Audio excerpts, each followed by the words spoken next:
Okay, so I've got a couple of good questions about the machine I want to go ahead and answer. One of them is, what about these tires? I actually like these tires quite a bit. The one thing that, they're not the tractor tread. These are, you'll see a lot of these for like alfalfa circles, real, something you don't want to be just going through if it's a little damp and tearing it up for perennial hay crops. If we had a lot more rain, I think I would probably want the tractor style tread, but I have not had any issues getting stuck with these tires. I have run through you'll find some spots in these big center pivots where there's just a low spot and it just becomes a swamp, and you can slide off while you're cutting and get into one. And I have not had any trouble at all getting out with these things. The one thing you will learn with these big machines, cutting around center pivots, is you avoid holes like that, especially if you ever ran the old machines, because the old machines you would just get stuck, and it was just a nightmare. Honestly, with the past 3 machines that I've had, I've never had any issue getting stuck in those kind of spots. These tires ride extremely well. These are big old gnarly tires. They don't look like they got much grip, but they got a lot of grip to them. They ride really, really well. I'm really happy with them.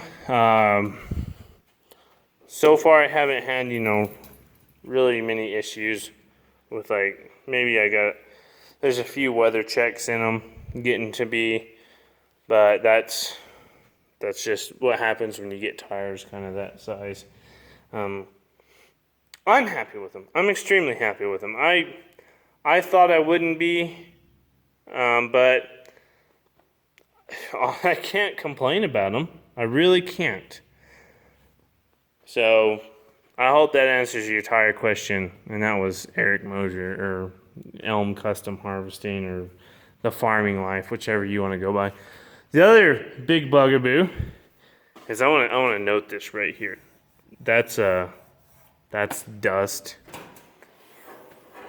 Is this thing? I had some questions about this thing. Apparently, this is supposed to be like a giant fire starter. I don't know.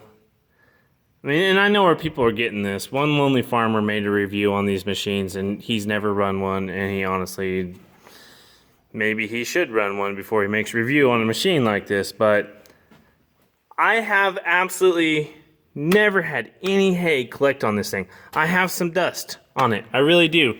We did not pressure wash the inside of this. I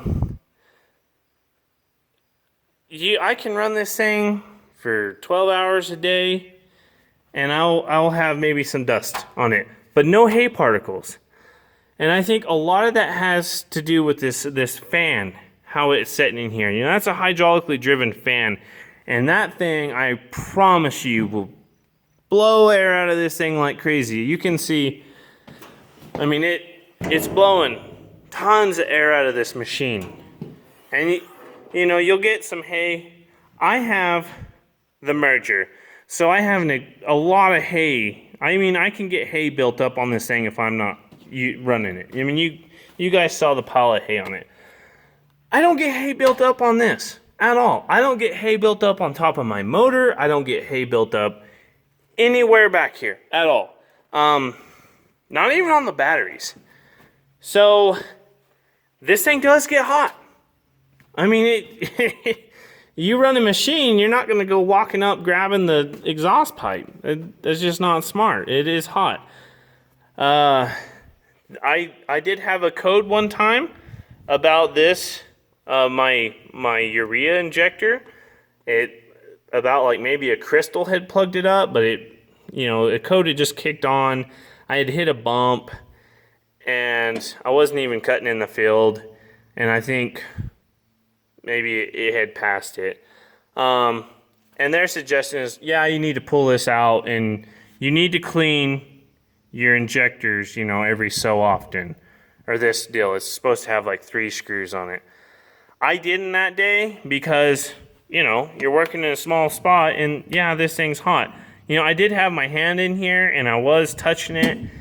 It wasn't burning me, but it was hot. I mean, I wasn't gonna do it because it was that hot. But I don't have any hay buildup on this thing at all. And I cut probably, 1,500 acres before we blew out the engine compartment. And there wasn't an ounce of hay on this side. The only hay that builds up, and I'm not making this up, this is the God's honest truth. The only hay I have built in this engine compartment is right here on my deck right here. And you can see a little bit up there by my hydraulic pumps. That's it. I don't have any other hay built in this compartment at all. None. And that's, you know, looks like there's a little bit of dust right up in here, which you can't see it very well. But yeah, right. I'll grab it with my fingers so you can see it. That's it. That's all that's back here. And I know, yeah, you guys saw that this thing had dirt on it and we blew it off the other day while we had time. We cleaned that off. I showed you the engine compartment. There was no hay built up. So I'll just leave that open. There's some big concerns saying that will start a fire the minute you turn it on. Let me put it to you like this. I have a 2009 Chevrolet 2500 pickup, just a ranch truck. I am more scared of that thing burning to the ground daily than I would ever be with this thing. I would say that I could cut the absolute driest stuff in the world, just dry hay, no moisture, you know, dead hay, standing hay, for 12, 14 hours a day. Just get instantly out of the machine and walk off and never worry about this thing catching on fire. Whereas, you know, I have old grass and mud gets caked up under that old pickup and it smells like it's going to burn every single time I drive it. That's how little I am worried about this machine. That thing, yeah, I'm generally concerned. My pickup's going to burn to the ground. But it hasn't, and it's got 150,000 miles on it. It's always done that. This thing has 1,000 hours on the machine, and it's got 330 hours on the header. I am the second owner of this machine.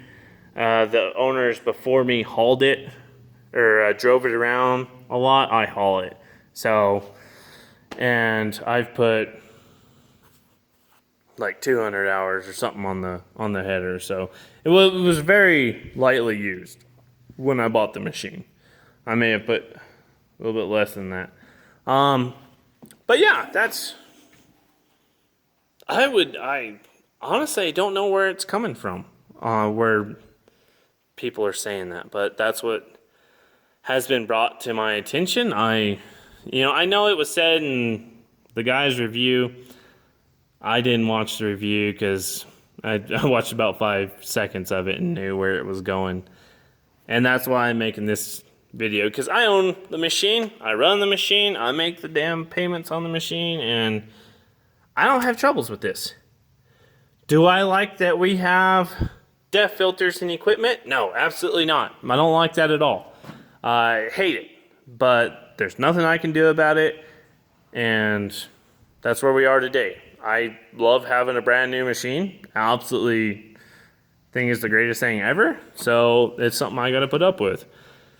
Am I worried that it's gonna burn the machine to the ground? Absolutely not. I just have no concern with it.